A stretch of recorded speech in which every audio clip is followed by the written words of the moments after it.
नमस्कार, मैं हूं आपके साथ अभिषेक पुंडीर। लोकसभा चुनाव खत्म हो चुका है और अब सरकार भी बन चुकी है, लेकिन हार को लेकर हर पार्टी में समीक्षा जारी है। इसके साथ ही साथ कई सर्वे भी सामने आए हैं, जिनमें बीजेपी को लेकर अच्छी खबर नहीं है।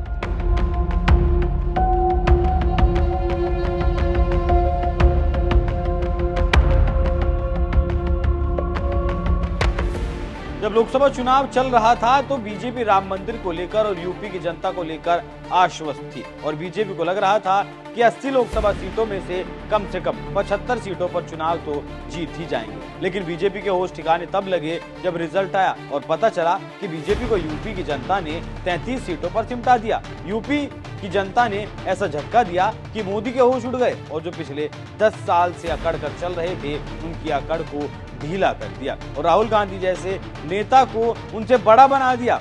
ये हम नहीं, सर्वे कह रहे हैं। पहले हम मोदी राहुल के बारे में यूपी की जनता क्या कह रही है उसके बारे में आपको बताते हैं। CSDS ने लोकसभा चुनाव खत्म होने के बाद एक बड़ा सर्वे किया, जिसमें यूपी की जनता ने चौंकाने वाले नतीजे दिए। CSDS ने अपने सर्वे में PM को लेकर सवाल पूछा कि आपकी पहली पसंद कौन है। इस पर यूपी की जनता ने चौंकाने वाले जवाब दिए हैं और जनता ने अपनी पहली पसंद राहुल गांधी को बताया है। वहीं दूसरे नंबर पर PM मोदी रहे और ये आंकड़ा 36% राहुल की तरफ था तो 32% नरेंद्र मोदी की तरफ। इससे आप अंदाजा लगा सकते हैं कैसे बीजेपी को यूपी की जनता सबक सिखा रही है। इससे आप समझ सकते हैं कि जिस जनता पर मोदी को घमंड था उसी जनता ने मोदी योगी का घमंड तोड़कर रख दिया। अब हम आपको बताते हैं कि विधानसभा चुनाव हुए तो जनता क्या योगी को वोट देगी या फिर इस बार भी गठबंधन बाजी मार लेगा। लोकसभा में झटका खाने के बाद बीजेपी को विधानसभा में भी झटका लगने वाला है, क्योंकि सर्वे में आज अगर विधानसभा का चुनाव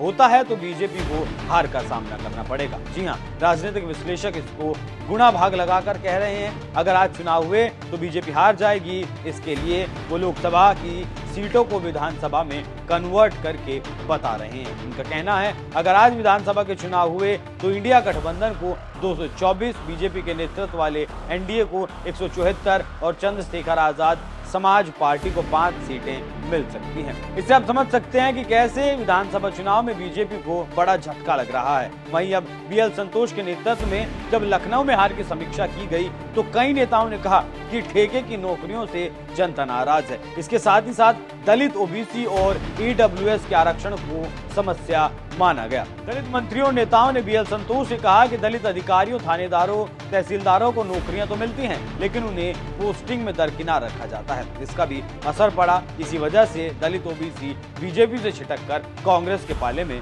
चला गया और नतीजा आपके सामने है। इससे आप समझ सकते हैं कि कैसे इस वक्त बीजेपी के लिए यूपी में हालात बने हुए हैं। अब देखना होगा कि आगे बीजेपी इस नाराजगी को कैसे दूर करती है।